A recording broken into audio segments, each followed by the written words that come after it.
Good morning. Today is Monday, August 10th. Wanted to get up to date with you and tell you what's happening in the city of Pensacola, and then I'll be happy to answer any of your questions. With regards to COVID-19, there are now 9,508 positive cases in Escambia County. 8,615 of those are residents.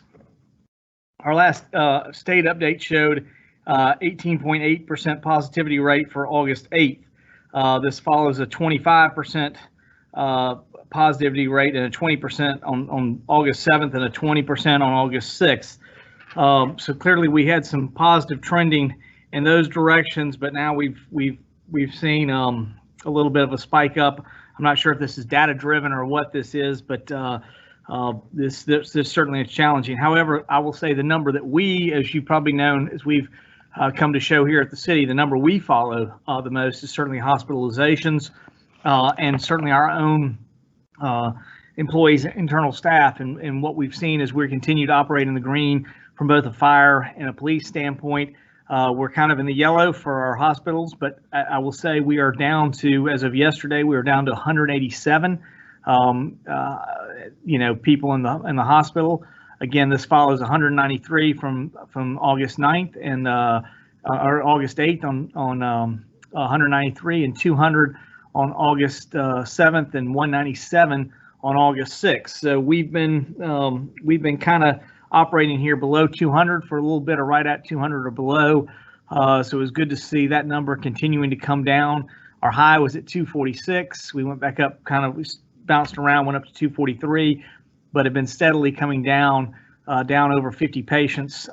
So I think that's good news. Certainly, it's unfortunate we have had some deaths, but not every death occurs in the hospital. We have had some that occurred in the hospital, but again, we see a lot of people also discharging that are recovered, and we at least had seen a little bit slower pace of admission. But I don't know with this latest track what that means. Maybe in the next week we may see our numbers go back up. But we will continue to keep that tracked, and we'll be looking.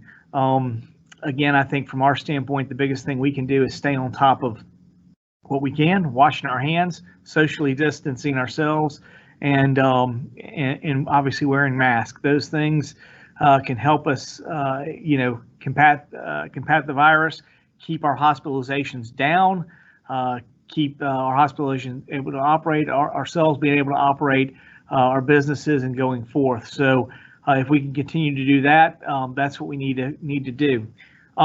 This Friday will be City Hall Selfie Day. This is the 5th annual City Hall Selfie Day on August 14th, which is to celebrate worldwide in recognition of local government service.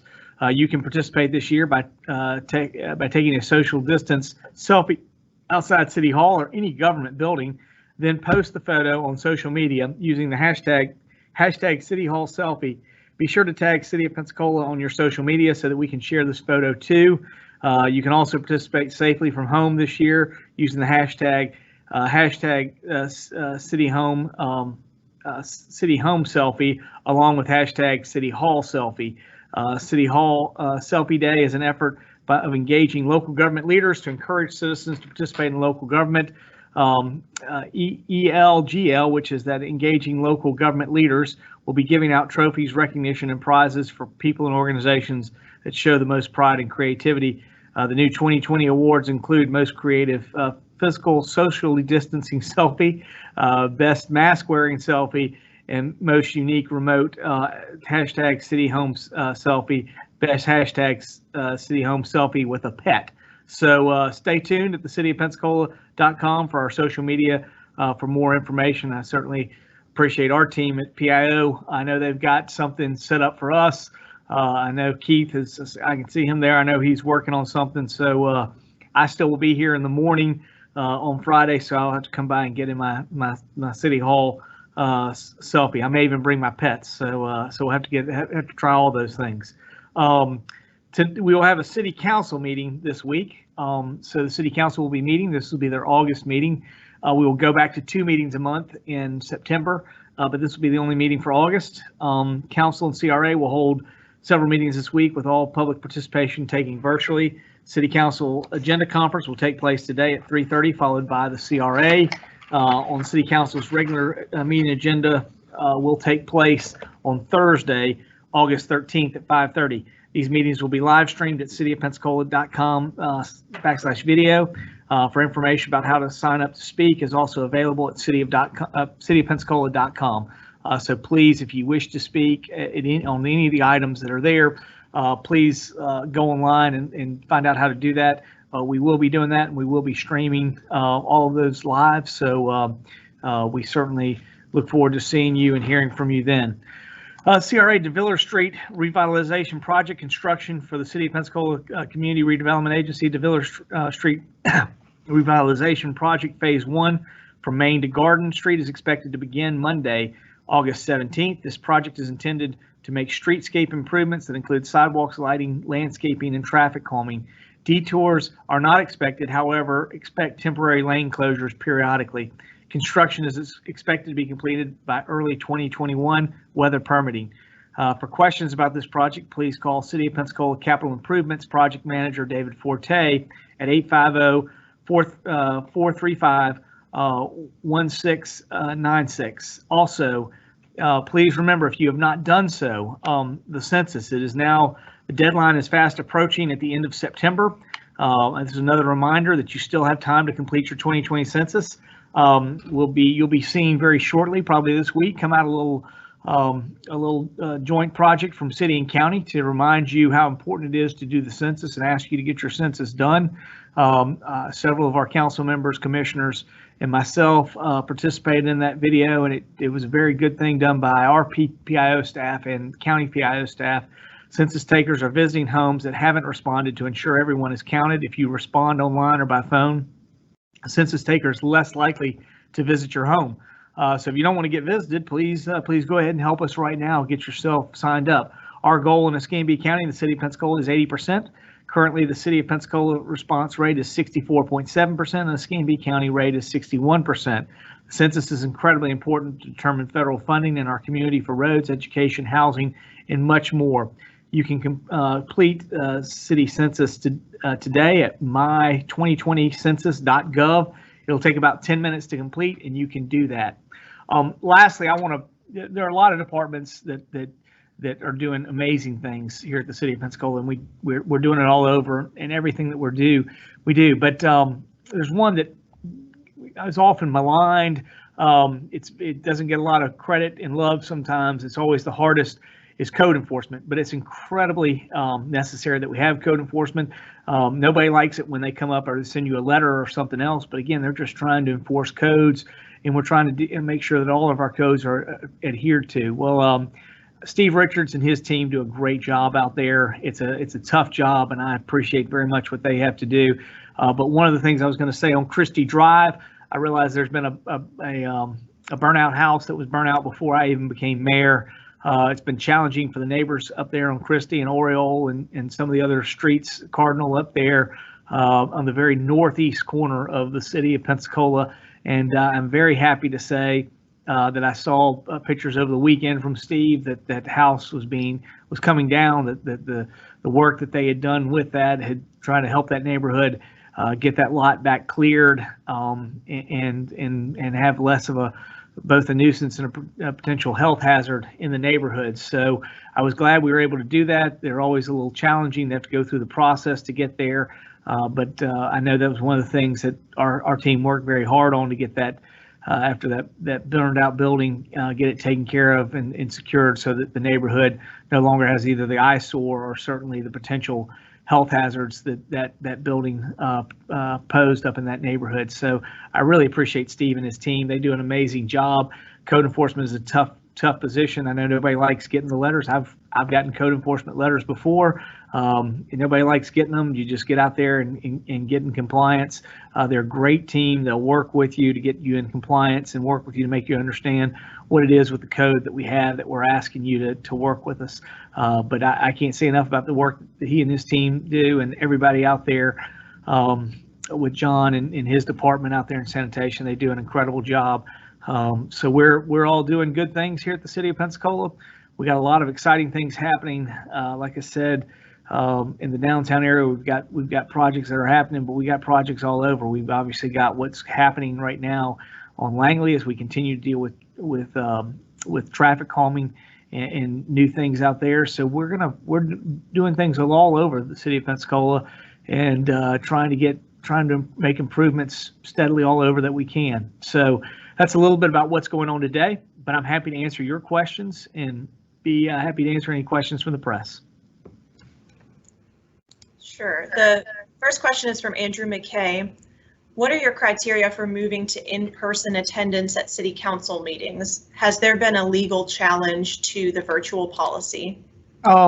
Not that I know of any, Andrew. We've been following the governor, and the governor has continued to extend to allow us to do this. Again, I know that the governor's office, through their communication with the Florida League of Cities, has asked that we do this. Much the same way that we've talked about so many other times, we don't want government to be a cause for a spike or anything else. We want our businesses to be open. We want them to have as much opportunity to work. And the last thing we need to be doing is creating potential problems that create community spikes. We've been able to deal with things, technology. People have been able to speak. We had one meeting where we had, I think, over 150 people, whatever. We had 150 minutes, 150 minutes of discussion in what we had. So, I think for the most part, we've been able to have people be able to speak, be able to communicate with what they wanted to do. We'd love to be in person, but this is what we're learning to do all over. It's kind of it's kind of one of those things where, I laugh. I didn't know what Zoom or Teams were 6 months ago, but now I feel like that's most of what I do. I think all of us have gotten used to it. My Rotary Club meets virtually, so everything is doing that at this particular time, and I think it's trying to take out the risk. If we get to a point where our numbers go down, where we don't feel like we're having the same kind of community spread, we certainly will be looking at it coming forward and changing. But at this particular time, as long as the governor has provided this and is really asking local governments to do that, we've continued to follow the advice that has been provided and the guidance that has been provided to us from the state of Florida, and we will continue to follow that. Our goal is much the same as the governor's goal. Let's not let government create problems when we really want to keep our businesses open. The last thing we want to do is create spikes that would make us close our businesses. If there are things that we feel like we're not able to do, then we will try to work to make it happen. We've been working at this, trying to get better at how we do this technologically from this standpoint, how to do this Monday morning press conference. I think we've gotten good at it. Are we perfect at it? No, I mean, it's not maybe as good as sitting there together, but at the same time, I think this has probably been much more effective, keep us from being on top of each other in a room or out in the breezeway like we were for a while. So I think once we learned how to do the technology, it's been good for us to meet this way. Has it been perfect? No. But I think based on what we deal with risk, it's the best way for us to minimize risk and still be able to get the job done. This is from Randy at Channel 3. In light of the death of Pastor Johnson at 6th Avenue Baptist over the weekend, do you recommend parishioners from that church get tested? And do you think churches should rethink live services, given that 6th Avenue Baptist was a church that has had regular live services throughout the pandemic? I mean, those are certainly things to think of. I know that Pastor Johnson, it's been some time since he contracted the virus, so I don't know that it's something that somebody needs to go out right now and get tested, because I don't know that he had. And by the way, our thoughts and prayers are certainly with the Johnson family, and we're certainly sorry to hear. I did hear that over the weekend, and certainly just pass our condolences along to a leader in the community, our faith community that unfortunately passed away due to COVID. So our thoughts and prayers are certainly with the family, the parishioners, and everything else with the church. There are many churches that are doing things different ways. What we've asked for is people to look as being as creative as they can go. My church in particular doesn't allow any more than 50 people in for a service. They continue to live stream services. They'll allow up to 50 people in it. They have multiple services, so they can get people in at different times.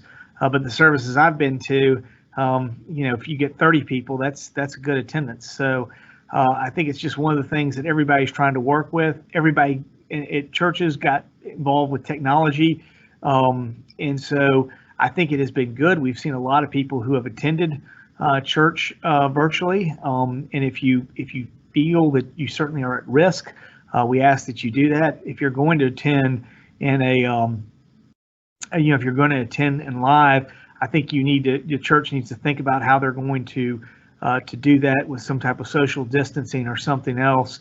But realizing, there are congested churches. Certainly Albany, Georgia is sort of the case example for what can happen in a congested church, and what can happen with the spread of the virus. So, at this particular time, I think we ask those churches to look at this, what they can do, and if they need to live stream, they need to live stream, and if there are people there, they need to make sure they're socially distanced and figure out a way they can keep their parishioners safe.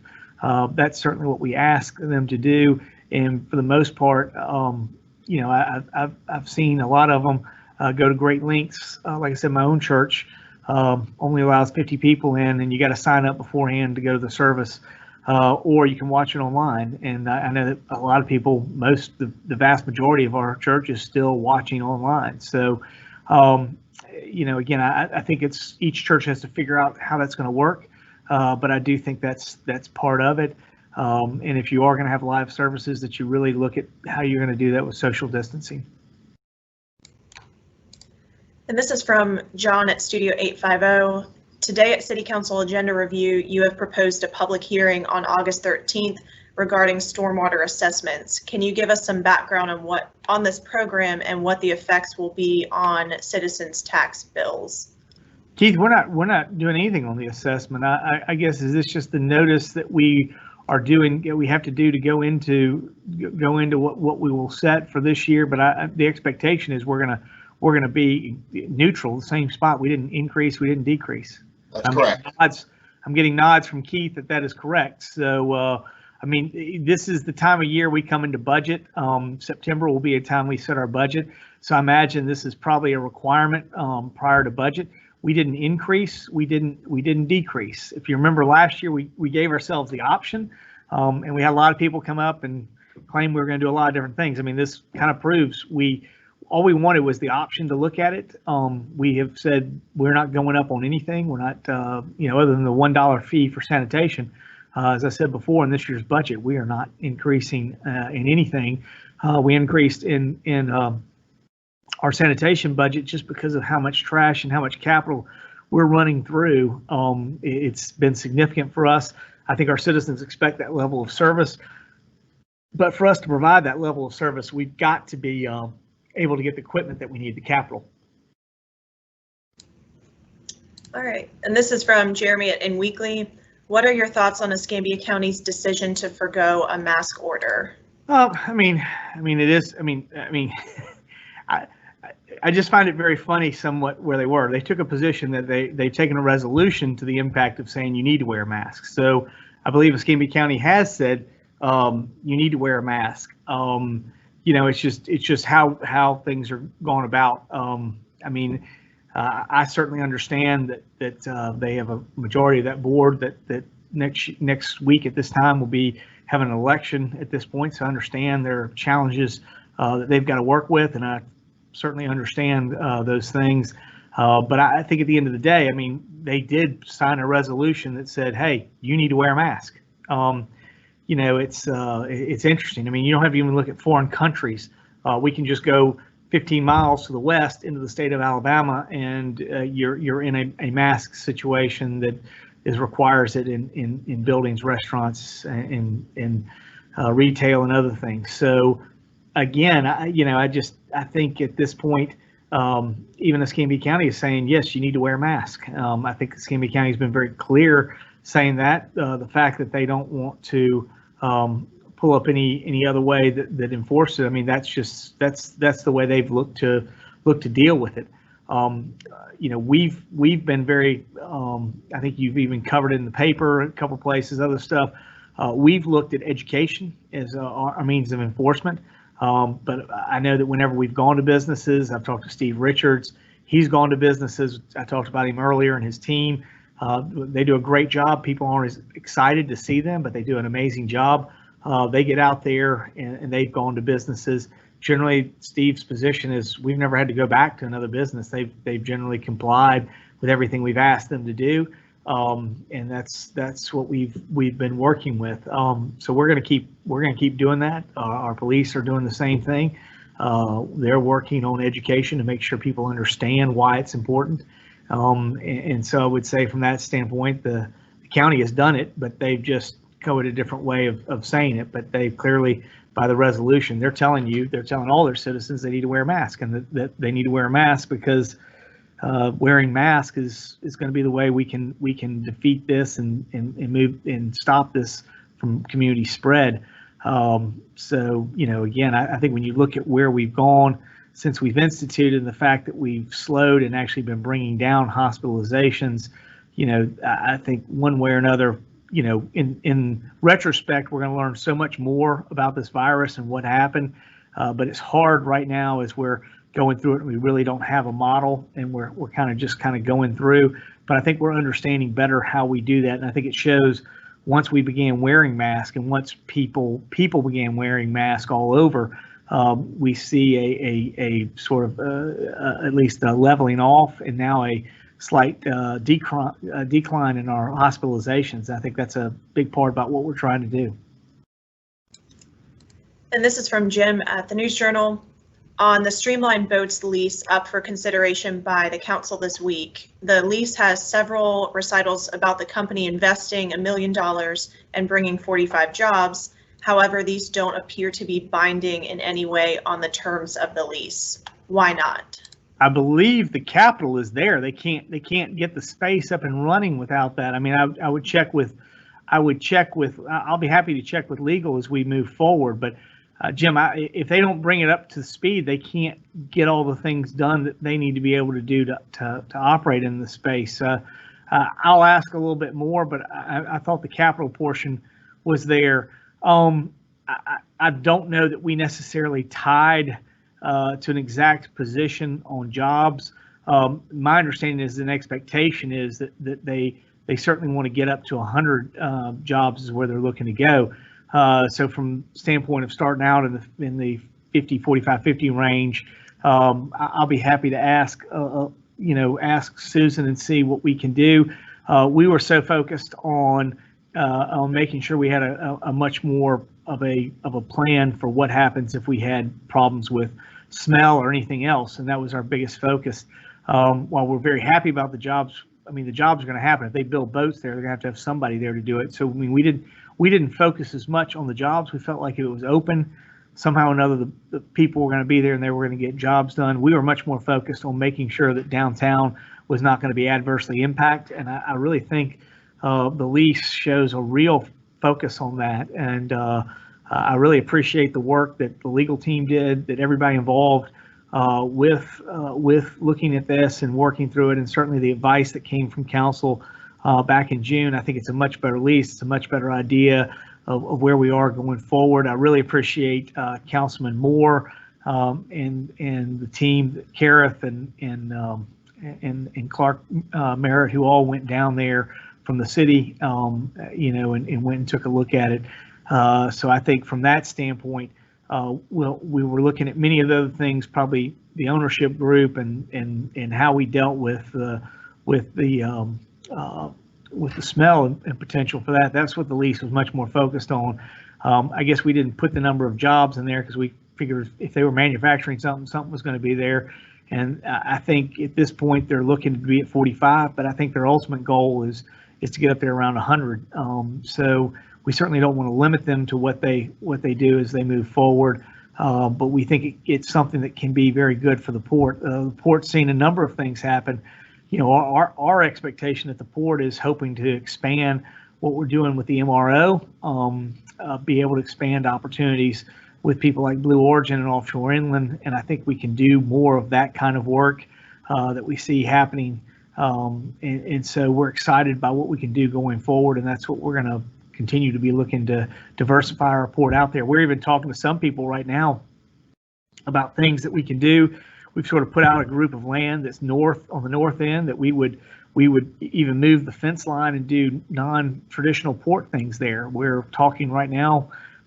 We've got a hotel that was talking to us about something. So, I mean, we've got a number of things that we're looking at that are non-traditional uses of port properties, but they bring in income, they'll bring in jobs, and they'll help, and they're all compatible with our downtown use as it currently stands. So from our standpoint, we're excited about the prospects of the port, and we think the port can be a much bigger player in our economic future in a lot of different ways. It may not be the traditional ways that the port has done it, but that doesn't mean we can't make it a real engine for what we do going forward. This is from Jeremy at In Weekly. Any movement with the county on CARES? You will see us take something up. We are going to put something together. Obviously, this first tranche, and we knew it, what was going on when we went over there. We said, hey, we don't want to interfere with anything you've got going on here. We'll work within that. They made it very clear that they wanted to approve anything we had. They said, put it forward. We're going to put forward, I know I've talked to Keith, we're going to put forward masks. We had 22,000 masks. We gave out 22,000 masks. Again, 22,000, that's roughly 40% of our population in the city. So we're gonna get that same number back out again. We're going to be doing feeding programs at all of our community centers. We're going to look at a couple other things. Keith is going to have, and their team's going to have something ready to shoot today at the throw out there to the council that we go forward on this particular 1.4 million that was allocated. We already spent 350,000, so we're going to put a couple things in there that deal with our buildings because we think. One of the things we need to be investing in, whether it's City Hall or other buildings within the city system, we need to be better prepared at keeping those buildings and keeping them as safe as they can, so the people who are using them that are in there are safe as they possibly can be. So again, you're going to see some things attached to our request. We'll be ready to go back to them on, I guess, the 20th. The 20th will be their next meeting, so we'll have a meeting on the 13th. We'll get back questions from the council and we'll send that in. Long term, obviously we'll have to work with that long term. We clearly thought, there'd be some kind of, position in there, but we'll see. I know one of the other things I expect us to see going forward, if you watched their meeting the other night, they were very clear that they were going to have places for people that need assistance to be able to come in. We want to make sure that they have people inside the city limits at places we have our citizens coming into, so that they can file either for business or human assistance, human services assistance. So whether it's whichever those two pots they've got their money put into for the county, we want to make sure that there are people that are in that, they certainly can be county staff, but they're going to be inside city locations so that city residents have the opportunity both for their businesses and for their own personal usage to be able to apply for those funds.